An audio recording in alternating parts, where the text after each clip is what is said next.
drop it on the up on the line. One time lyrics them must stick on your mind.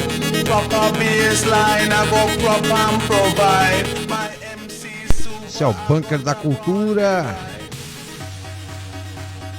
com esse fundo aí do Groove Armada Super Styling. A gente fecha esse setlist aí das 8 às 9 e damos início à nossa leitura de história na quarentena, hoje com algumas notas e alguns textos aí bastante interessantes. Vamos lá para as nossas notinhas, as notinhas do dia. Uma até eu peguei aqui há poucos minutos, saiu num site local. Deixa eu ver aqui. Aí. Durante a live nas redes sociais na noite desta quinta-feira, o presidente brincou com o deputado Hélio Lopes, do PSL do Rio de Janeiro, ao questioná-lo se o parlamentar gostaria de continuar sendo seu escravo.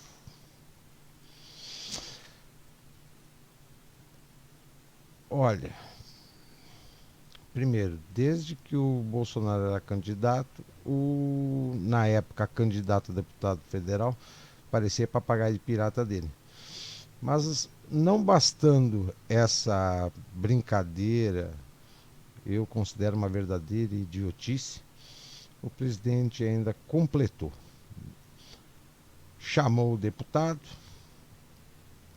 e afirmou que teve um tempo que falaram para ele que era meu escravo ganhando 33 mil por mês.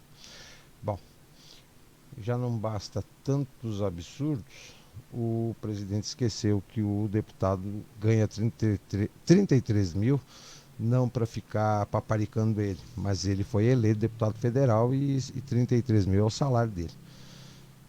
Mas, por favor, né, tem coisa muito mais importante para ser dito e para ser discutido do que ficar fazendo esse tipo de brincadeirinha em rede social. A Associação Brasileira de Imprensa criticou nesta quinta-feira o presidente diante das investigações promovidas pelo Supremo contra a fake news e afirmou que ele está acuado. O presidente dá sinais de desespero, disse em nota. Notório inimigo da democracia, tenta se escudar no sagrado princípio da liberdade de expressão para confundir as coisas e defender aliados. A ABI pontuou ainda que a liberdade de expressão é uma bandeira. O uso de fake news é uma prática criminosa que tem que ser investigada e punida. É aquela coisa, né? Enquanto era candidato, enquanto era oposição, jogava pedra no telhado dos outros de tudo que era jeito. Mas esqueceu que o telhado dele poderia ser de vidro, né? E agora está recebendo pedrada também.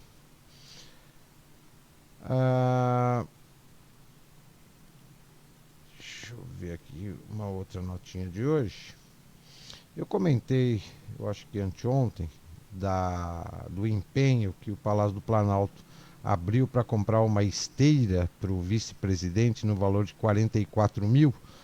E hoje o vice-presidente chegou e falou que essa compra é devido ao fato de que ele tem que devolver a esteira que ele pegou emprestada. Olha, o vice-presidente, se ele quisesse exercitar, o quintal do Palácio do Jaburu é bem grande. Ele poderia fazer uma pista de corrida lá e se exercitar, não precisava gastar todo esse dinheiro. Uma outra notinha, mais algumas vítimas do coronavírus. Dessa vez foi a Casa Aveiro, restaurante notório em Gramado, da família do Cristiano Ronaldo, que encerra suas atividades. E o coronavírus continua fazendo suas vítimas no setor produtivo.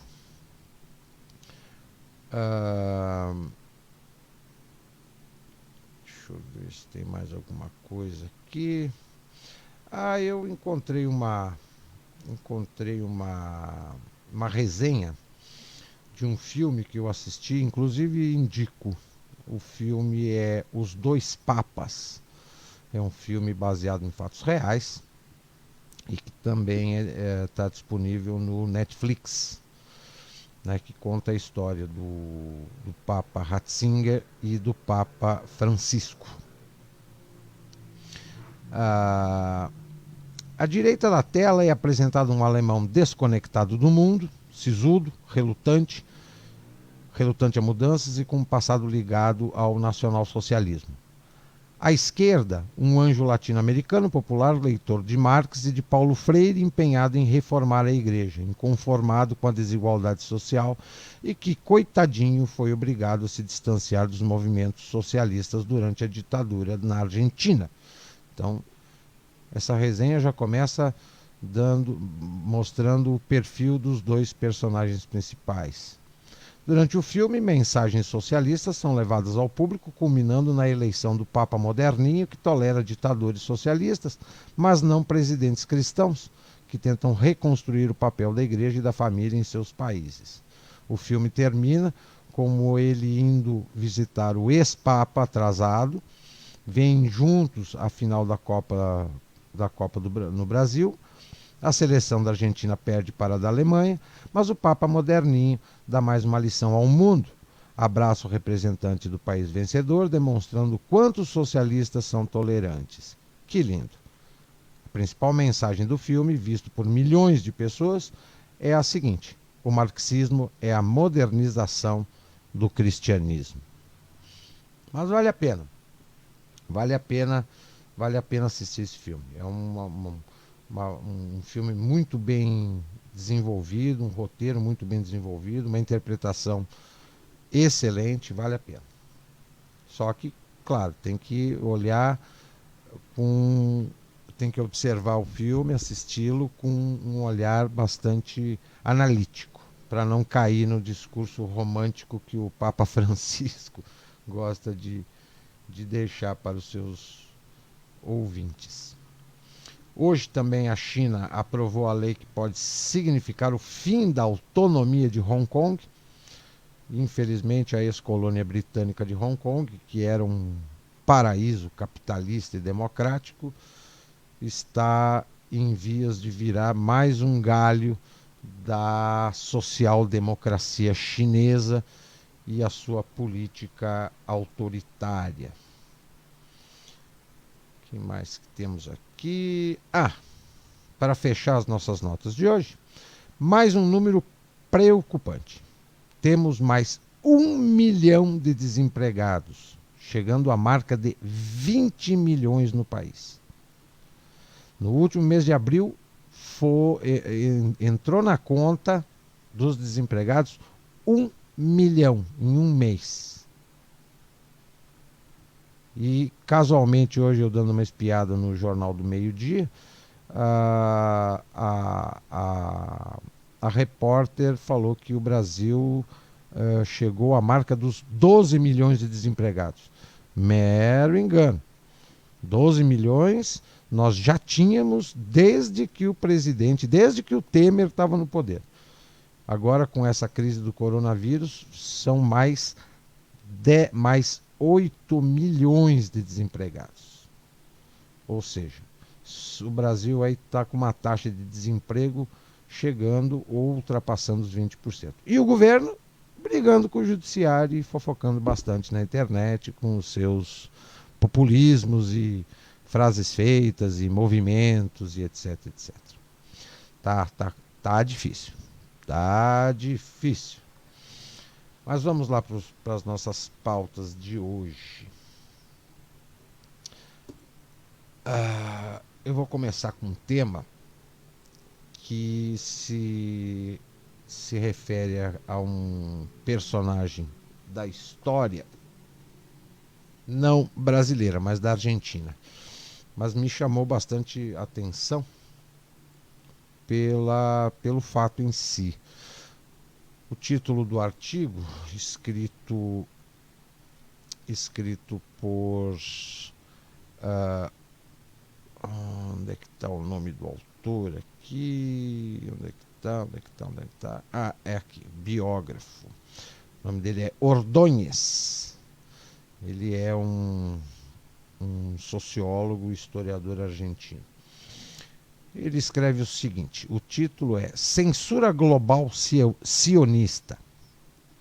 A Argentina anunciou a impressão de uma nova nota de 5.000 pesos com o rosto do médico Ramon Carrillo, que médico neurocirurgião nacionalista e peronista, que foi ministro da Saúde da Argentina, causando repúdio e histeria da comunidade judaica local e instigações de reprovação e ódio por parte de agentes e entidades internacionais ligadas ao lobismo sionista internacional. A informação veio do site de notícias israelense Ynet.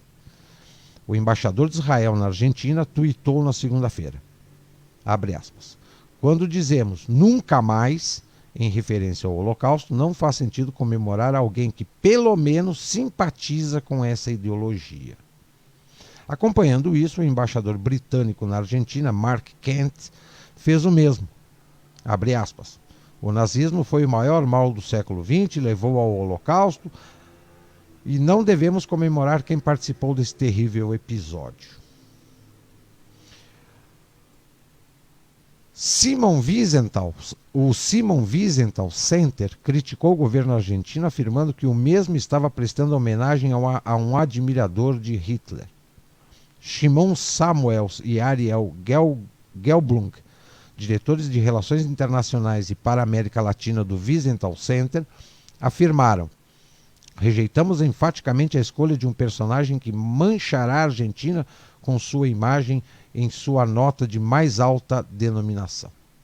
O neto de Carrillo, Ramon Carrillo Neto, tentando apaziguar o tema, compartilhando uma foto no Twitter de um presente dado a seu avô em 1954, quando ele atuava como ministro da Saúde argentino, pelo então ministro da Saúde de Israel, Youssef Serlin.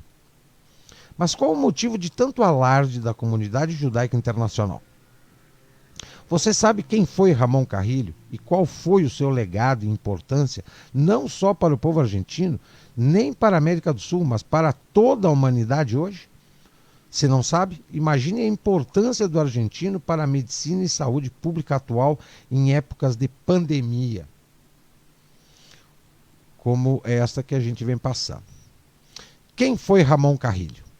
Nascido em Santiago del Estero, na Argentina, em 1906, depois de concluir os estudos em sua cidade natal, partiu para Buenos Aires para iniciar uma carreira em medicina. Tornando-se o melhor de sua turma, se inclinou para a neurologia e neurocirurgia, obtendo uma bolsa de estudos na Europa. Na área médica, Carrillo foi um dos principais integrantes da tradição científica da Escola Neurobiológica Argentino-Alemã. Ele produziu entre 1930 e 1945 pesquisas até então inéditas e valiosas sobre células cerebrais que não são neurônios, chamadas neuróglia, assim como os métodos para colorá-las e observá-las sob um microscópio, bem como sobre sua origem evolutiva e sobre a anatomia comparativa dos cérebros das várias classes de vertebrados. Nesse período, ele contribuiu com novas técnicas de diagnóstico neurológico. Também durante esses 15 anos, ele alcançou resultados valiosos investigando as hérnias de cisterna do cérebro e as síndromes pós-concussão. Levou seu nome à papilite epidêmica aguda, onde descreveu detalhadamente a esclerose cerebral durante a investigação, na qual realizou numerosos transplantes cerebrais vivos entre coelhos e tumores cerebrais reclassificados histologicamente e inflamações do envelope mais íntimo do cérebro, inflamações chamadas aracnoidites. Ele também propôs uma classificação de doenças mentais que foi amplamente usada antes do DMS. Retornando para Buenos Aires, viu-se no meio da década infame, onde viu saques e destruição sistemático sofridos por sua terra natal em um período caracterizado pelo profundo declínio moral da liderança, onde a corrupção, os negociados, a alienação do patrimônio nacional e o empobrecimento de uma grande maioria da população. Ele então adere ao pensamento nacionalista que estava crescendo naquela época, rejeitando explicitamente as propostas culturais anglo-americanas e nacional-socialistas fascistas e o stalinismo. Ou seja, ele recusou todas as ideologias que estavam em voga naquele período. A partir de 1937, Carrilho, junto de seu amigo médico Salomão Chichiniski, começa a construir muitos hospitais gratuitos. Dedicando-se à pesquisa e ensino, em 1939 assumiu o serviço de neurologia e neurocirurgia do Hospital Militar Central em Buenos Aires, onde lhe foi permitido aprender mais sobre a realidade da saúde do país, verificando a prevalência de doenças relacionadas à pobreza, realizando estudos estatísticos que determinaram que o país possuía apenas 45% dos leitos também desigualmente distribuídos. Em 1943, o regime do presidente Castilho foi derrubado e outro governo militar assumiu. Nesse contexto, Carrilho conheceu o coronel Juan Domingo Perón, um paciente com quem ele compartilhou longas conversas no hospital militar. Foi Perón que convenceu Carrilho a colaborar no planejamento da política de saúde desse governo. E logo no início de 1946, Perón assumia a presidência, confirmando o Dr. Carrilho como chefe da Secretaria de Saúde Pública, que mais tarde se tornaria o Ministério da Saúde Pública e Assistência Social da Nação. A esposa de Perón, Evita, coordenou suas ações com Carrilho e contribuiu para consolidar seu trabalho técnico. É difícil listar o trabalho do Dr. Carrilho na frente deste portfólio. Ele realizou ações sem paralelo até hoje. Aumentou o número de leitos no país de 66.300 em 1946 para 132 mil leitos em 1954. Em apenas 2 anos erradicou doenças endêmicas como a malária, com campanhas extremamente agressivas. Praticamente eliminou a sífilis e doenças venéreas. Ele criou 234 hospitais ou policlínicos gratuitos.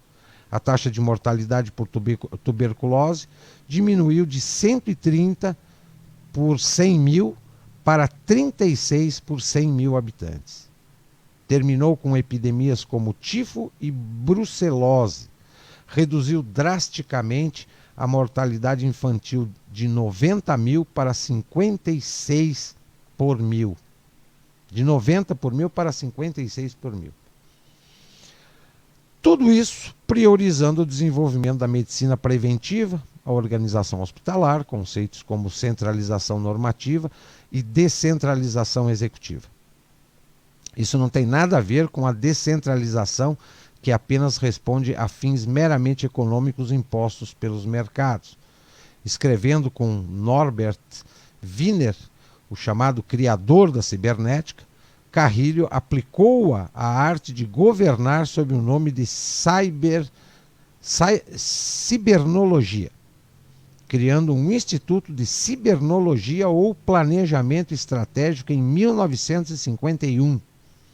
Muitos autores concordam que o legado mais importante do Dr. Carrilho deixou para trás foram as ideias, princípios e fundações que acompanharam essa ação. 2 de suas frases descrevem muito bem um homem capaz de abandonar sua admirável carreira científica, reconhecida internacionalmente, para se dedicar plenamente às necessidades específicas de seu povo.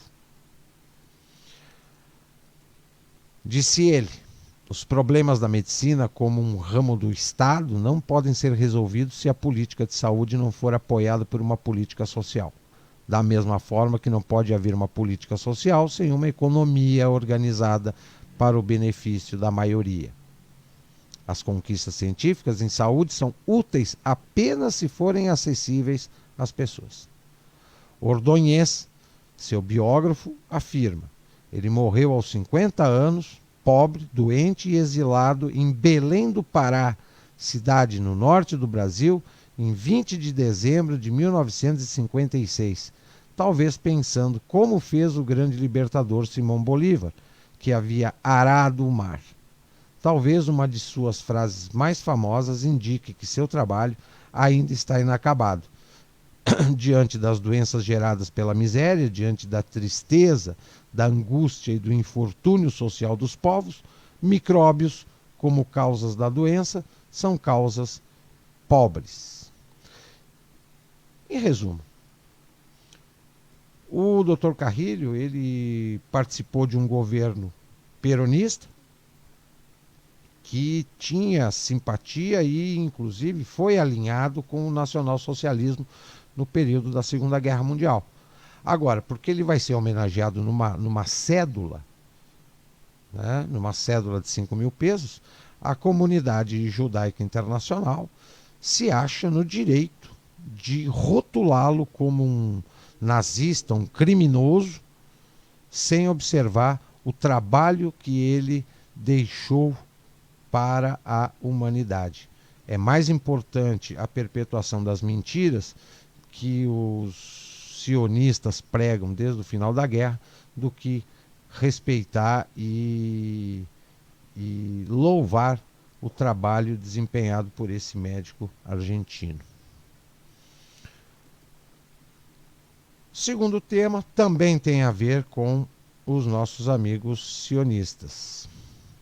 Deputada sionista quer remoção de lápides de heróis de guerra alemães nos Estados Unidos.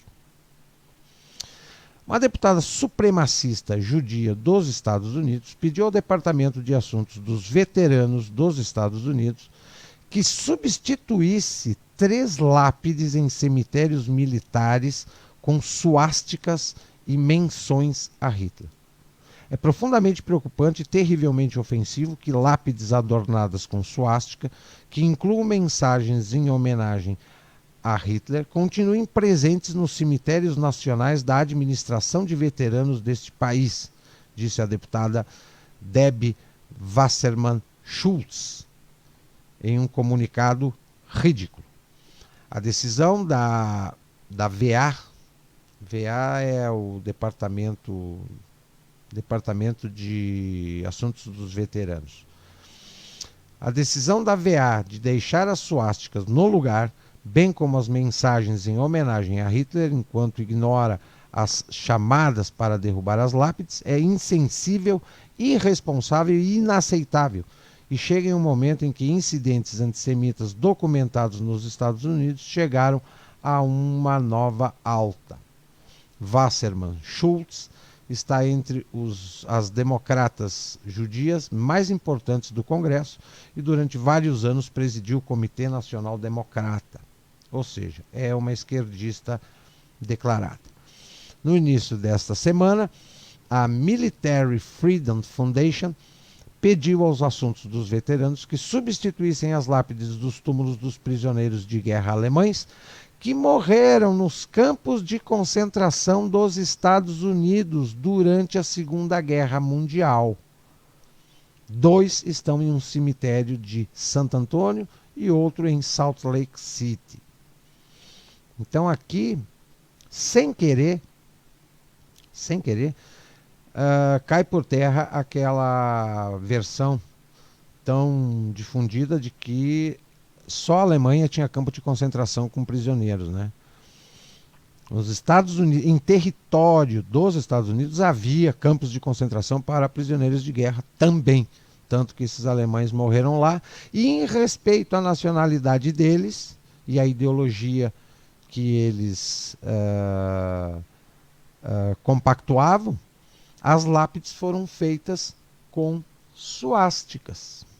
Mas os sionistas se acham no direito de apagar da história tudo o que se refere ao nacionalsocialismo alemão. Só a história deles tem que ser perpetuada e do jeito que eles querem.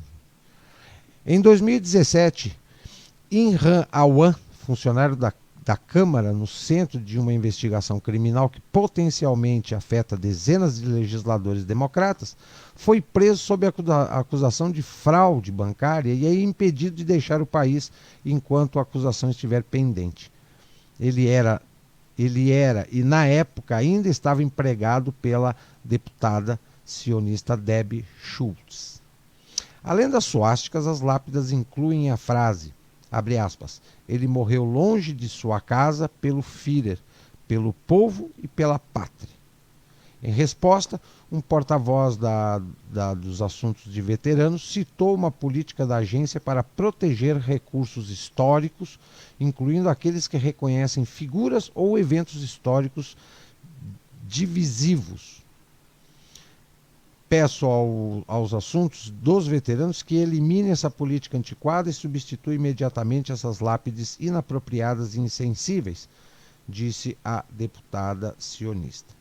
As organizações supremacistas judaicas que apoiam o chamado da Military Freedom Foundation incluem a B'nai B'rith Internacional, Comitê Judaico-Americano e o Centro de Direito da Pobreza do Sul. Kevin Alfred Strom, diretor de mídia da National Alliance, declarou: Wasserman Schultz e seus aliados são insensíveis, irresponsáveis e inaceitáveis. É irônico que uma roupagem denominada Fundação da Liberdade Religiosa Militar deseje profanar os túmulos dos mortos e remover a mensagem e o símbolo espiritual que há 3/4 de século. Mas o MRFF é uma organização fundada e administrada por supremacistas judeus, apesar do nome. Portanto, sua agenda não é surpreendente. É impressionante a posição dos assuntos dos veteranos para honrar os desejos e crenças moribundas de um oponente honrado em batalha. Esperamos que eles permaneçam firmes diante da pressão. Então, volto a reiterar, a única história que pode prevalecer é a história que os sionistas querem que todo mundo saiba. O que é fato, o que já existe há 3/4 de século, não vale nada, só vale o que eles querem. Esse artigo aqui ele foi extraído do National Vanguard, que é um site militar norte-americano.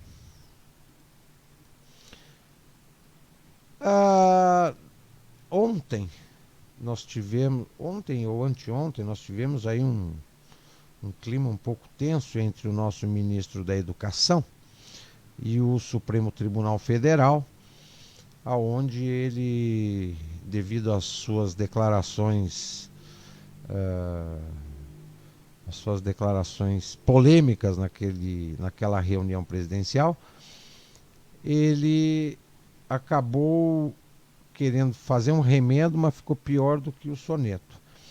Diz ele que a perseguição do Supremo Tribunal Federal se compara à Noite dos Cristais, às práticas nazistas. Lembrando que o nosso ministro da Educação ele é judeu, né? Mas como eles gostam de usar temas, fatos, momentos históricos sem dar maiores explicações, e por vezes quando explicam da forma errada ou da forma que convém a eles, eu trago aqui um artigo exatamente sobre esse episódio da Noite dos Cristais, que o nosso ministro da Educação compara com as ações praticadas pelo STF contra ele. Então vamos lá, Noite dos Cristais. O que foi a Noite dos Cristais? O que se aprende é que um monte de nazista pegou um monte de livro e tocou fogo no meio da rua. Mas não é nada disso. Um dos episódios negros do período em que o nacionalsocialismo governou a Alemanha fruto da propaganda de atrocidades e ódio de ambos os lados, uma reação espontânea da população diante do assassinato de um diplomata alemão por um judeu levou a um pogrom em diversas localidades da Alemanha para desespero do governo. O pavio aguarda sereno. Dentre as diversas atrocidades e injustiças colocadas sobre os ombros da Alemanha pelos vencedores da guerra, destaca-se a famigerada Noite dos Cristais. Não é raro lermos que este episódio teria marcado o início do polêmico Holocausto. A assim chamada Noite dos Cristais do Reich, referindo-se à noite de 9 para 10 de novembro de 1938, também denominada Noite do Pogrom do Reich ou Pogrom de Novembro, foram atentados contra a vida, propriedades e instalações dos judeus por todo o Reich. Esta perseguição foi notória e se consagrou posteriormente como Noite dos Cristais, denominação mantida após a guerra. De acordo com a reeducação imposta ao povo alemão, a República Federal da Alemanha tenta em vão consolidar uma versão politicamente correta. Desta tentativa aparece em alguns textos o termo Noite do Pogrom. Na historiografia usual, o governo do Reich é incriminado por ter ordenado um pogrom. Na realidade, o pogrom aconteceu partindo do seio da população alemã, como reação a mais um assassinato de alemães, desta vez do diplomata Ernst Eduard von Hatt, pelo judeu Herschel Greenspan. Naturalmente, não se pode aprovar aquela onda de violência generalizada contra seres humanos dentro de um Estado de direito, mesmo quando o Talmud descreva os não-judeus não como pessoas, mas sim como gado, pois está escrito, abre aspas, porém, vocês são minhas ovelhas, as ovelhas de meu rebanho, seres humanos vocês são. Vocês se chamam seres humanos, mas não são seres humanos, os povos do mundo, ou seja, os não-judeus, mas sim gado. Essa frase está escrita no livro sagrado e religioso dos judeus, o Talmud. Então, quem não é judeu é gado para eles. Uma análise crítica e pormenorizada daquela época revela a existência de indícios mais do que suficientes que apontam para a improbabilidade do governo nacional socialista ter desejado executar tais ataques. Poderemos citar os seguintes pontos. Nesta altura dos acontecimentos, muitos judeus já tinham emigrado da Alemanha, já tinham ido embora. O país estava em franca expansão econômica, o desemprego diminuindo e as exportações aumentando. A aprovação das leis de Nuremberg, as quais já haviam sido assimiladas pela população. A anexação pacífica, espontânea e festejada da Áustria. Hitler havia acabado de angariar sua mais importante conquista diplomática, a anexação dos Sudetos. Indicação de Hitler para receber o Prêmio Nobel da Paz pelas conversações sobre a paz na Europa que manteve com o britânico Chamberlain. Portanto, qual interesse teria o governo nacional-socialista em promover tamanha barbárie contra os judeus? Ela somente iria justificar e endossar as inúmeras inverdades e mentiras oriundas da propaganda de guerra, da plutocracia anglo-americana. Teriam muito a perder junto aos países que importavam os produtos alemães e criaram dificuldades e desonra às colônias de alemães mundo afora. O Estado-Maior de Hitler emitiu um comunicado a todos os chefes provinciais para imediata execução. Abre aspas. Como ordem explícita da mais alta instância, não se deve atear fogo nas lojas de judeus ou atos semelhantes, sob hipótese alguma. O ajudante de Goebbels, Friedrich Christian Prinz, relatou a conversa com Goebbels e o chefe de polícia Graf Helldorf. Abre aspas. Tudo isso é uma grande desordem. Não é assim que podemos resolver o problema judeu na Alemanha. Não desta forma. Assim nós fabricamos mártires. E então, nós nos ridicularizamos diante de todo mundo. E eu tenho que pagar o pato, tenho que arrumar tudo com a propaganda. Algo impossível. Nós perdemos a credibilidade quando fazemos essas coisas. Me puxaram o tapete, me ridicularizaram. Nós não poderíamos ter preparado um terreno melhor para a propaganda inimiga. Nosso pessoal matou uma dúzia de judeus, mas por essa dúzia talvez nós pagaremos com 1 milhão de soldados alemães. Reação espontânea da população alemã. Não foram os soldados do exército e nem militantes do Partido Nacional Socialista que promoveram essa desordem. Por outro lado, para entender a reação da população, não justificá-la, devemos ter sempre em mente que o movimento de Hitler representava a última esperança depois de uma guerra perdida, a qual não foi iniciada pela Alemanha, mas que gerou desgraça e miséria para milhões de alemães. O nacionalsocialismo era a luz divina diante da decadência, da corrupção e da bancarrota econômica da República de Weimar, governada pela social-democracia alemã. E logo que o regime de Hitler assumiu o controle, aconteceu esta estúpida declaração judaica de guerra econômica contra a Alemanha, quando a liderança judaica mundial conclamava o boicote dos produtos alemães.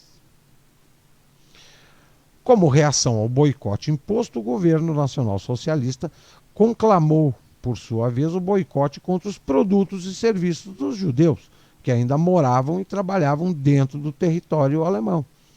Esta ação surtiu pronto efeito, a liderança judaica no estrangeiro cedeu e as atividades comerciais puderam ser restabelecidas ao longo dos meses seguintes. O artigo Boicote Econômico Ontem e Hoje mostra em detalhes este episódio. Em 1935, a situação piorou para a minoria judaica diante da aprovação das leis de proteção ao sangue de Nuremberg, que proibiam casamento entre alemães e judeus. Para um país de 60, 70 milhões de habitantes, em sua maioria da mesma raça, essa leitura surtia pouco efeito, para não dizer efeito algum, mas ajudou a acirrar os ânimos contra o Partido Nacional Socialista. Tanto que, a 4 de fevereiro de 1936, o judeu nascido na Iugoslávia e crescido em Frankfurt, David Frankfurter, assassinou o chefe do Partido Nacional Socialista na Suíça, Wilhelm Gustloff. Ele foi condenado a 18 anos de prisão, libertado em 1945, emigrou então para Israel e viveu desde então da indenização alemã. Provavelmente ele tinha alguém por trás que lhe passara a ordem para executar o serviço a fins de provocação. A 7 de novembro de 1938, um jovem de 17 anos foi morar em Paris com seu tio, Herschel Greenspan, cujos pais vieram para a Alemanha como judeus poloneses, sendo deportados ao final de 1938, foi até a embaixada alemã em Paris e atirou no secretário Ernest von Hatt. Este foi ferido gravemente e veio a falecer no hospital na tarde do dia 9 de novembro de 1938. Greenspan foi preso pela polícia francesa. As investigações se prolongaram até a campanha da França em 1940 e ele foi entregue à Alemanha após a vitória da Wehrmacht. Um processo foi preparado, porém nunca aconteceu. Há versões que apontam que Greenspan tenha retornado a Paris ao final de 1945. Sua família conseguiu, com a ajuda da American Joy Distribution, se mudar para a Palestina. Em ambos atentados, no dia seguinte, se apresentou o advogado Moro Diaferi, de Paris, para a defesa dos assassinos de espontânea vontade, como ele salientou. Ele foi recusado na Suíça. Ele era um conhecido do sionista que vivia em Odessa, Bernard Lakash. Este escreveu na Lica: Greenspan, você está absolvido. É tarefa da Liga Mundial Judaica organizar o bloqueio moral e econômico da Alemanha, o boicote contra o carrasco. Tarefa da Liga Mundial Judaica é defender todos os Greenspan do mundo, judeus, negros, muçulmanos e cristãos. Nossa tarefa é ser os inimigos inconciliáveis da Alemanha e da Itália. Nossa tarefa é declarar a guerra sem misericórdia à Alemanha, o inimigo público número 1. É nossa tarefa organizar o bloqueio moral e econômico da Alemanha e dividir esta nação. É nossa tarefa finalmente fazer acontecer uma guerra sem perdão. E dizem que a Alemanha começou a guerra, né?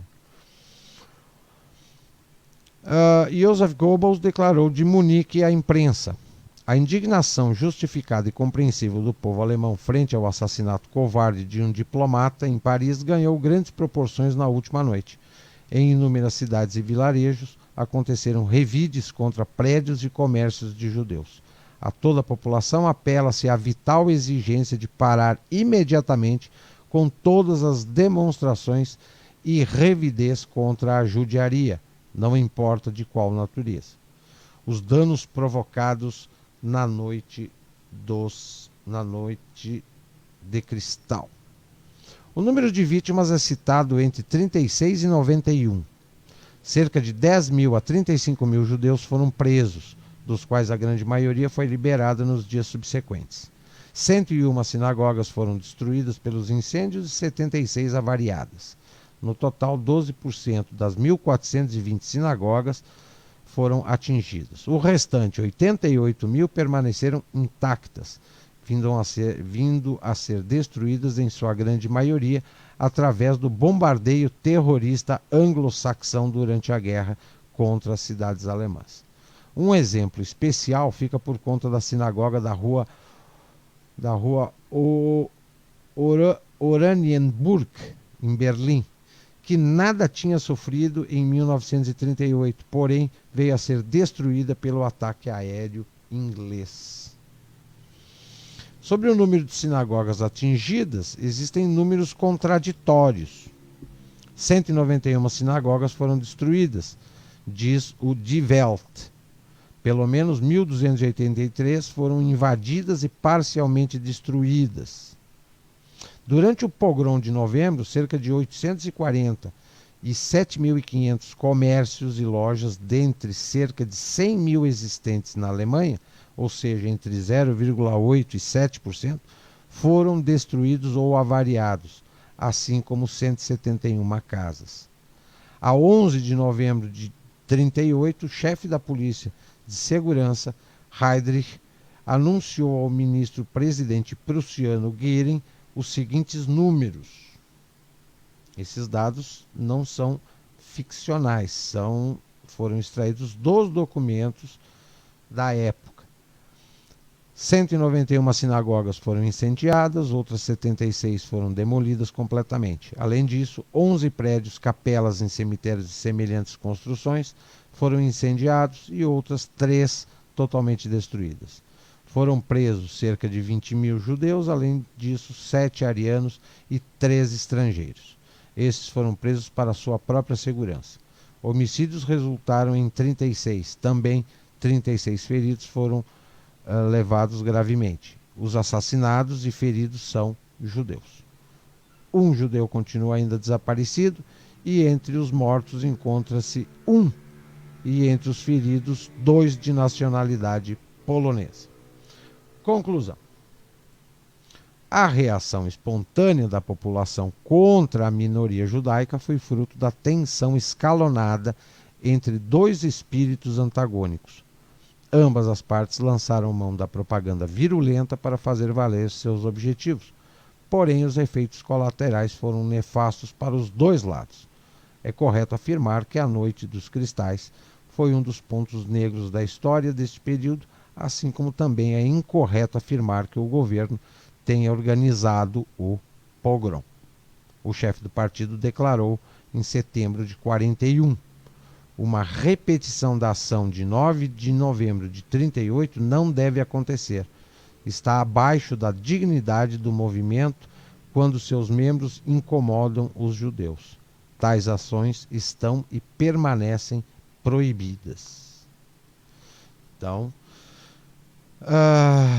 eu não sei se a versão que o ministro da Educação cita ou ele conhece seja essa. Provavelmente não, né? Mas esses dados e esses fatos e essas afirmações foram todas elas extraídas dos documentos de época que foram liberados a partir de 2007 dos arquivos da Segunda Guerra depositados em Washington, em Londres e em Moscou. Então, infelizmente, muita coisa do que é ensinado, exposto, difundido, replicado, é muita mentira para pouco fato verídico. 21h46. O Leitura de História na Quarentena vai ficando por aqui e nós retornamos amanhã 21 horas com outros temas de relevância, de informação e conhecimento. Você segue agora com a programação do Bunker da Cultura Web Rádio, sua companhia 24 horas no ar. Uma boa noite a todos e até amanhã.